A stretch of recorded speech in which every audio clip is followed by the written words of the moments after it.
Bienvenidas y bienvenidos al podcast Consulta Psicológica, un espacio de salud mental y bienestar integral. La Escuela de Ciencias Psicológicas de la Universidad de San Carlos de Guatemala, a través del programa de divulgación del Instituto de Servicios de Investigación Psicopedagógica ICIPS, conducido por la psicóloga Doris Melissa Parada, presentan el podcast Consulta Psicológica. Un espacio de salud mental y bienestar integral, en donde junto a expertos profesionales y especialistas en la rama de la psicología, abordaremos temas de interés y de valor, explorando las complejidades de la mente y de las emociones, a través de conversaciones significativas que tocan temas que impactan en nuestro día a día. Y donde también conocerás sobre los distintos proyectos, investigaciones y servicios y actividades que la Escuela de Ciencias Psicológicas tiene para la población guatemalteca desde sus distintas carreras y ramas de la psicología. Consulta Psicológica, un espacio de salud mental y bienestar integral, aquí en Universidad 92.1 FM y en las diferentes plataformas de las redes sociales, YouTube, Facebook, Instagram y TikTok. Comenzamos. Bienvenidos, y hoy vamos a abordar un tema muy importante y también muy interesante. Hoy hablaremos de educación especial y dificultades de aprendizaje. Así que estamos muy contentas y contentos de estar con una invitada muy especial, muy querida. Ella es docente y supervisora universitaria de la Escuela de Ciencias Psicológicas desde el 1998 hasta la fecha. O sea, tiene más de 25 años de experiencia. Es educadora especial, tiene una licenciatura en psicología y una maestría en integración de personas con discapacidad de Salamanca, España. Con amplia experiencia que brinda servicios a diferentes instituciones sobre temas de discapacidad, docente de la maestría en análisis social de la discapacidad MASDIS, y ha brindado consultorías institucionales. Quiero dar la más cordial bienvenida a mi querida maestra Silvia Guevara. Bienvenida, maestra. Querida Doris, qué gusto en saludarla. Muchísimas gracias por la invitación el día de hoy. Me alegra compartir este espacio con usted y pues en nombre de la escuela, qué bueno que se estén dando todos estos espacios. Muchas gracias, maestra. Pues, maestra, bienvenida y de verdad muy agradecida por el espacio que nos brinda y los conocimientos que nos va a compartir. Va a ser de mucha utilidad para la audiencia, para nosotros.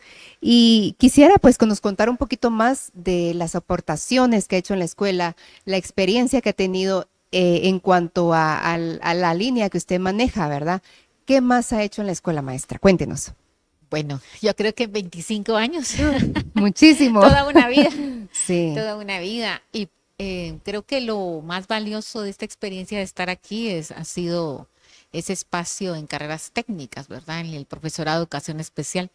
Creo que tanto la licenciatura como la carrera técnica han sido para mí espacios valiosos de aprendizaje y de entrega también.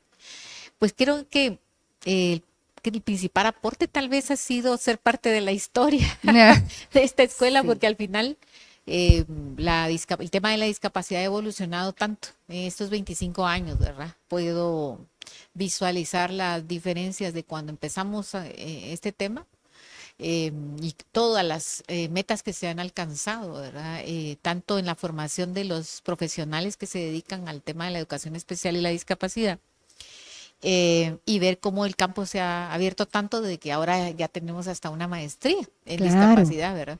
Pues creo que los aportes principales ha sido participar en eso, en consolidar la carrera, en consolidar la maestría y en consolidar el tema de la discapacidad, ¿verdad? A nivel centroamericano y también latinoamericano, porque creo que esos avances han sido los mayores aportes. Creo que de los que estamos en el campo en la escuela creo que entre todos contribuido a que esto camine, ¿verdad?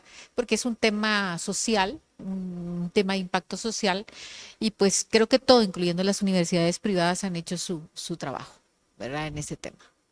Pues muchas gracias, maestra, y definitivamente ha aportado muchísimo a la escuela, ¿verdad? Y ha sido pieza clave para que, como usted decía, la discapacidad ya pues tenga su auge aquí en la escuela más que todo, ¿verdad? Así es. Maestra, ya para adentrarnos al tema de problemas de aprendizaje, ¿algún caso que que quisiera compartirnos de alguien, de algún chico, una chica que tenga problemas de aprendizaje? Bueno, en el tema de vamos a llamarlo, yo así se lo explico a los Sí, estudiantes y creo que el sí, público también nos va a comprender, ¿verdad? Las dificultades del aprendizaje es un campo grande, es como que fuera la mamá y esa mamá pues tiene 5 hijos. O ajá, sea, para decir que un niño entra dentro del campo de las dificultades del aprendizaje, tiene que tener ciertas características, pero estas características pueden caer en estas 5 categorías. Entonces le voy a contar, por ejemplo, el caso de un niño del cual tenemos la referencia de los 8 meses. A los 8 meses fue expulsado de la primera guardería. ay, Y la Dios. gente puede pensar, no, no es cierto, ¿verdad? Pero el chico tenía reportes, por ejemplo, que rompió los colchones de la guardería, Sí, sacó pues, toda la esponja y se las ponía en la boca a los niños. Y una edad muy temprana, ¿verdad? Nadie podría creer que sucedieran estas cosas, pero como era repetitivo, molestaba a los niños de las otras cunas, hacía mucho ruido, no podía hacer siesta, botaba la comida. Bueno, y su historia continuó, ¿verdad? Cuando ya tenía 5 años ya había sido expulsado de varios colegios, ¿verdad? mm, Por el tema de su conducta y por la referencia de que no aprendí. Eh, Ahora es un adulto, ya de más o menos 19 años, pero su historia en cuanto escolar, digamos, su larga historia escolar ha sido de expulsiones frecuentes y no ha concluido el bachillerato. No lo ha ujú, concluido ni lo va a concluir porque ya dejó esa parte, ¿verdad? Se puso a trabajar, está trabajando. Y entonces se complica la situación porque aparte de sus problemas dentro del ambiente escolar, se completaba con una familia con patrones de conducta sin límites, o sea, no había límites dentro del hogar. ya, Entonces, eso complementó ya la situación de este chico. Mucha gente podría pensar, bueno, se debe solo a cuestiones del contexto, pero en este caso específico también hay componentes neurológicos, ujú, ¿verdad? Porque en edades muy tempranas que se esté manifestando ese tipo de actividades, hay muchas razones, ¿verdad? Desde las psicológicas, las ambientales, las neurológicas. Pero este caso siempre me ha impactado porque se puede ver la evolución. Tuvimos ya, la oportunidad de ver la evolución de este chico, ¿verdad? Y de sus conductas. Incluso los padres no podían visitar la familia porque también hacía destrucciones en las casas a donde iba, ¿verdad? Con las mascotas, con las plantas. Había ciertos indicios como de crueldad. Entonces había muchas cosas combinadas en este caso específico. Y pues este caso, aquí podríamos analizar sí, claro, en estas 5 categorías dónde lo podríamos ubicar, ya, ¿verdad? ok, ya. Maestra, y bueno, solo para hacer referencia, el término correcto es dificultades de aprendizaje, ¿cierto? Sí, sería como el, el paraguas, la sombría donde ponemos Ujú, los otros 5. ya, Digamos, la estructura general es ujú, esa. ya, Y luego ya vienen 5 divisiones, ¿verdad? Según las características de cada caso. O sea que para el psicólogo, para el maestro, para los padres, es ujú, importante entender esta diferencia. No es solo decir, sí, el niño tiene dificultades de aprendizaje, tiene problemas de aprendizaje, porque mucha gente usa eso como muy similar, ¿verdad? claro que todo es Incluso igual. psicólogos también lo utilizan como similar, pero realmente hay diferencias. La categoría en general es dificultades Ok, y luego se subdivide en 5 categorías. ok, ya hablaremos de esas 5 categorías. Este caso me imagino que lo ven muy seguido en la carrera técnica de educación especial, ¿cierto? Cuéntenos un poquito de esa carrera.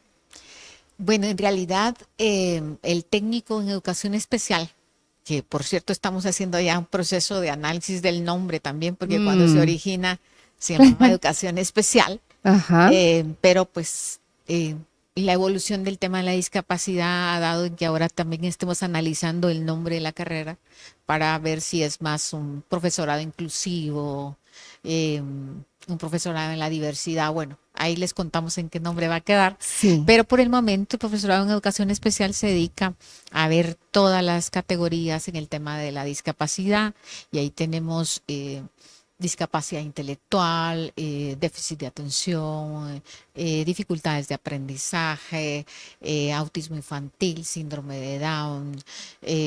Es la evaluación y el abordaje a todas estas categorías de la discapacidad lo que los estudiantes aprenden, ¿verdad? Y como el campo cada vez se está abriendo más, pues tenemos estudiantes que están en equipos de evaluación en hospitales, en centros de salud, que no se da en otros países, ¿verdad? La educación especial en otros países me da más en el tema escolar, pero las necesidades de este país son otras. Entonces hemos tenido que tomar el campo de la evaluación, el campo del abordaje en diferentes instituciones. Entonces la carrera en sí, yo le diría que es bastante completa porque sí existen otras carreras en otras universidades, pero abordan solo ciertas categorías. En cambio, aquí estamos hablando de todas las categorías de la discapacidad. He olvidado hablar sobre la discapacidad sensorial, ¿verdad? Visual y auditiva, que también tienen abordaje dentro de la carrera. Entonces es bastante completa, claro, ¿verdad? Porque nos da una visión general de todos los campos que tiene el área de la discapacidad. Muy bien. Gracias, maestra. Sí, y de pronto es importante saber por qué es importante, valga la redundancia, hablar de dificultades de aprendizaje. Es importante porque en un contexto como el nuestro, que tiene características muy específicas y muy variadas, podemos abordar de una forma inadecuada, ¿verdad? Porque o a veces pensamos que es solo ambiental o a veces pensamos que es solo neurológico. Y a veces no tenemos la idea de qué es ambiental, qué es cuándo, qué categorías son de origen ambiental y qué categorías son de origen neurológico. ¿Pueden combinarse las dos cuestiones, ambiental y neurológico? Sí, pero hay cosas que solo pueden ser de origen neurológico. Entonces, a veces queremos hacer un abordaje simple, un abordaje pedagógico, y no hemos hecho una evaluación neurológica adecuada a este caso. Entonces, es importante, sobre todo para los padres, porque a veces les dicen a los padres, es que usted no apoya al niño, es que el niño no aprende porque no tiene una buena maestra o no está en un buen colegio, y a veces son otras cuestiones que tenemos que analizar. Entonces, hay que evaluar varias cosas para decir, bueno, este chico sí tiene dificultad específica de aprendizaje o tiene un déficit de atención o tiene una discapacidad intelectual límite, pero todas esas cosas no las podemos asumir sin hacer un proceso de evaluación y no de asumir, sí, tiene dificultad y no hemos hecho ninguna evaluación. Entonces también eso afecta poner una etiqueta que el niño no tiene. Exacto. Porque entonces podemos hacer un abordaje equivocado. Claro. Y a veces los padres no saben a dónde llevar al niño o qué hacer con el niño. El profesor tampoco sabe a quién referir al niño. Y qué hacer. Y qué hacer. Sí, exacto. Y creo que aquí van a resolverse esas dudas. Pues espero. Sí, seguro que sí. Dentro de los manuales de diagnóstico dice que el concepto de dificultades de aprendizaje es un término genérico que hace referencia a un grupo de entidades que se manifiestan por dificultades de lectura, de escritura, razonamiento o habilidades matemáticas, ¿verdad? Sí. Por ejemplo, las dificultades de lectura lenta o imprecisa, ¿verdad? Que adivina letras, ¿verdad? O palabras. Dificultad para comprender el significado de lo que lee, ¿verdad? Dificultades ortográficas. Puede, por ejemplo, añadir o omitir o sustituir vocales o consonantes. Y dificultades con el razonamiento matemático, ¿verdad? Así es. Ok. Partiendo de ese tema, entonces, ¿cuál sería el abordaje? Bueno, lo primero es que hacemos una primera exploración que es por descarte. Vamos a hacerlo en palabras más sencillas. Este chico, el que va a empezar este proceso, primero no tiene que tener dificultades auditivas o visuales. O sea que lo primero que tenemos que hacer es una evaluación auditiva y visual, descartar. Este chico tampoco tiene que tener discapacidad intelectual, o sea, su cociente intelectual es normal, adecuado. Ya. Este chico tampoco tiene que tener, según esa definición, problemas ambientales, una mala enseñanza o criterios como una mala pedagogía de abordaje para la enseñanza de la lectoescritura. Entonces el descarte es la primera parte que tenemos que realizar, ¿verdad? O sea que estamos hablando de un niño como cualquier otro, ¿verdad? Que va a la tienda, que tiene amigos, que está bien con su familia, que participa de los juegos, pero que en el proceso de la lectoescritura es donde se manifiesta su dificultad. Sí, ¿verdad? pues. En este caso, es la primera cosa. Y luego entonces ya vienen otros criterios, ¿verdad? Ujú. De estas 5 categorías podemos decir que 2 son ambientales Ok. y 3 son neurológicas. Entonces ahí es donde empieza a hacerse la división, ¿verdad? Ajá. El abordaje. No sé si tiene preguntas ahí o empezamos a hablar más sobre las... No, sí, de eso. ¿Cuáles son las características que se manifiestan en los niños con dificultades de aprendizaje y sus subdivisiones que me estaba diciendo? Bueno, estas 5 categorías que le mencioné, por ejemplo, las ambientales, podemos decir, hablar de problemas de aprendizaje. Ujú. Es la primera categoría. Ok. Y el bajo rendimiento escolar, que sería la segunda categoría ambiental. Ya, sí. ¿Ya? Son Problemas, factores externos, exacto, ¿cierto? son Ujú. factores externos. Ujú. Y esto tiene que ver con características personales del chico como, ¿qué? Falta de interés, falta de motivación, problemas familiares, problemas de adecuación a la nueva institución. Por ejemplo, los chicos que frecuentemente los cambian de colegio porque los papás frecuentemente cambian de lugar. Regularmente los problemas para aprender se resuelven solos. O sea, Ok. sí, digamos que también eso es importante verlo. La cronicidad o la gravedad de la situación son factores que tenemos que evaluar. En esto estamos hablando de que no son graves y que no son crónicos, ¿verdad? Ujú. Sino que se necesita cierto tiempo, 2, 3 meses, se adaptan y se resuelven. Ya. Pero ese es un problema para aprender. Ujú. Y es externo, porque las causas externas tienen que colaborar también el carácter del niño, la disposición, etcétera. Claro. Pero es más que todo externo.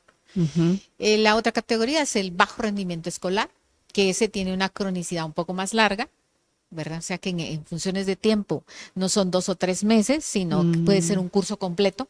Aquellos chicos que pierden 2 o 3 cursos completos, pero tienen que ver con cuestiones externas como hábitos de aprendizaje, causas ambientales, un chico que se le muere su papá, su mamá, la abuelita que tanto quería, y pues eso provoca algunas cuestiones en el bajo rendimiento del chico. Es un chico que ha tenido un rendimiento bueno, pero que de repente pasa algo en su vida y el rendimiento va hacia abajo, por eso se llama bajo rendimiento escolar, porque Sí, se va a pues. ver en el tema del rendimiento escolar, Ok. ¿verdad? Esos serían ambientales. Y luego tenemos otras 3 categorías y allá nos hablan de cuestiones neurológicas, ¿verdad? Como el déficit de atención, que es una de las cuestiones que más preocupa y que más resalta, y me imagino que hicieron ya un podcast ahí de déficit de atención, Sí, que sí. ya el especialista habrá explicado todos esos temas, ¿verdad? Que básicamente es neurológico, que es funcional del cerebro, a veces no es de estructura, sino de función. Entonces ahí ya tenemos que,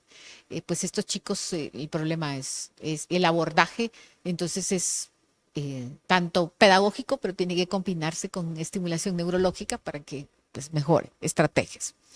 Luego tenemos los problemas específicos para el Ujú. aprendizaje, que es la dislexia, disgrafía y discalculia, que la dislexia es problema para leer, la disgrafía para escribir y la Ujú. discalculia en el cálculo. Pero la lectura y la escritura son interpretación de símbolos, o sea, son símbolos. En Claro. realidad, nosotros lo que hacemos es descifrar símbolos, Ujú. ¿verdad? Y la lectoescritura es uno de los actos más altos de la corteza cerebral.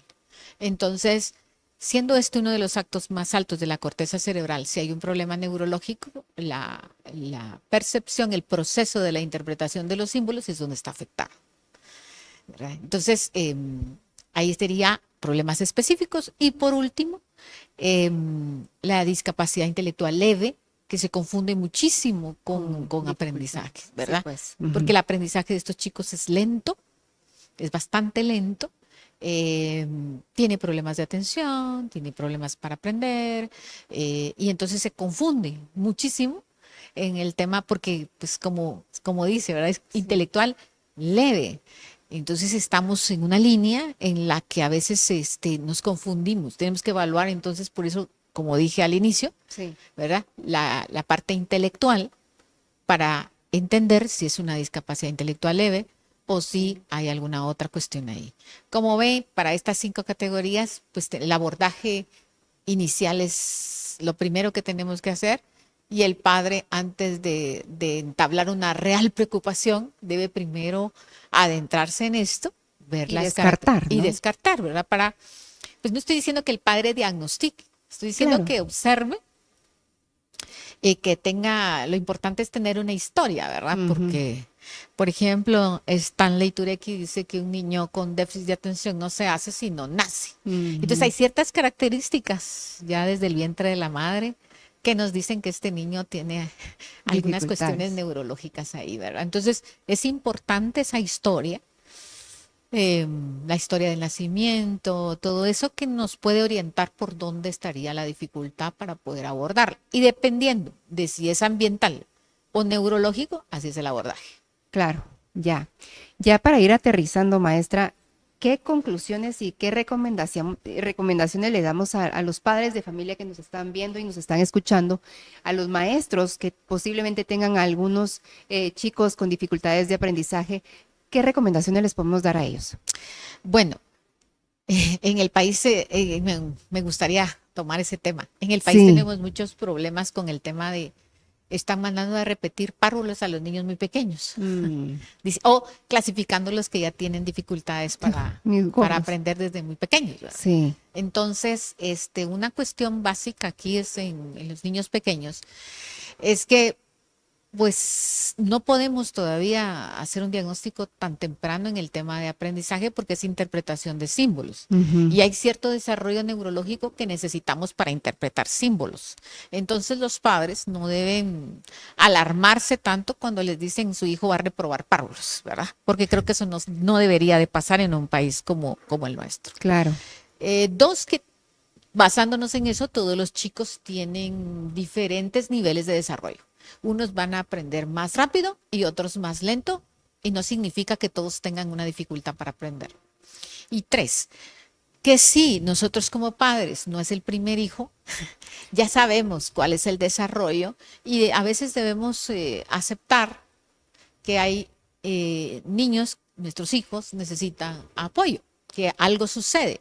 Cuando sintamos esa cuestión adentro de nosotros que nos diga algo sucede, Claro. Debemos buscar ayuda, ¿verdad? Y una ayuda que en realidad sea la adecuada para ese niño, ¿verdad? Hay muchos padres que pasan 1, 2, 10 consultas y no les dicen qué sucede con sus hijos. Ya. Y eso es lo que más preocupa, aparte de la frustración del niño, ¿verdad? Entonces, ¿qué es lo que más tenemos que evitar? ¿Verdad? Frustrar. Y la otra cuestión, y la última diría yo, para los psicólogos, es la actualización en este tema. Porque si nos actualizamos en esto, los profesionales, le vamos a evitar mucho camino a los padres, innecesario a veces, mucho sufrimiento, inversión económica, frustración del niño. Si el diagnóstico es adecuado, el abordaje también lo puede ser, lo antes posible. Muy bien. Maestra, y ya para finalizar, ¿a dónde podemos acudir las personas a una consulta? Es decir, ¿a qué centros de práctica pueden ir y dónde están ubicados? Y ya para finalizar, un mensaje a la audiencia. Bueno, hay un centro de salud en zona 1, creo que es el centro de salud número 1. Ahí hay un equipo de evaluación que trabaja con niños que tienen dificultades en el aprendizaje o algún otro tipo de discapacidad. También en el Hospital San Juan de Dios hay clínicas de evaluación de dificultades en el aprendizaje, otro tipo de discapacidades.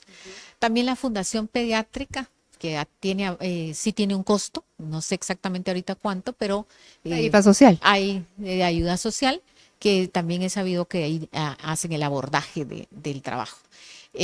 También está la Clínica del Niño Sano en el Hospital Roosevelt, que lo tienen los compañeros de práctica, que ahí abordan niños menores de 5 años que necesitan procesos de estimulación, ¿verdad? Para aquellos papás que están preocupados antes de los 5 años, puede ser un buen lugar para llevar y consultar y estimular al niño.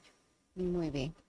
Pues muchas gracias, maestra. Yo creo que esto es importante saber, que la audiencia sepa que la Universidad de San Carlos de Guatemala también brinda estos servicios y que pueden ir a estos lugares que usted acaba de mencionar, ¿verdad? ¿Algún mensaje final? Bueno, pues la verdad es que es un tema bien interesante. Sí. Y creo que el mensaje final sería de que en estos momentos estamos viviendo las secuelas de la pandemia. Así es. Entonces, sí quisiera un mensaje para los padres y para los maestros.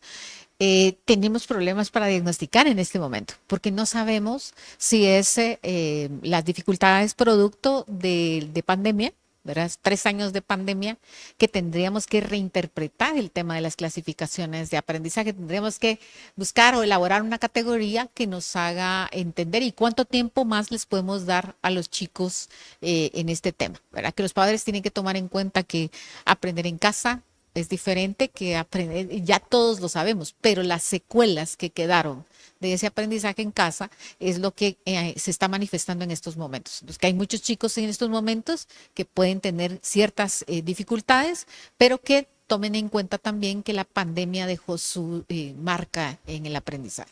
Claro. Bueno, maestra, le agradezco mucho el espacio, el tiempo que nos brindó. Realmente esto es un tema muy enriquecedor y seguro que la vamos a invitar a otros podcasts para ir ampliando o viendo otros temas de interés. Así que muchas gracias por a usted, Doris, espacio. muchísimas gracias y felicitaciones al equipo, porque creo que están haciendo una labor importante, ya que ahorita pues las redes sociales son lo que impacta más. Sí. Y pues bienvenidos a todos los que quieran visitar la Escuela de Psicología o que quieran ser estudiantes en esta casa de estudios. Muchas gracias y nos vemos en una próxima. Hasta luego. Adiós.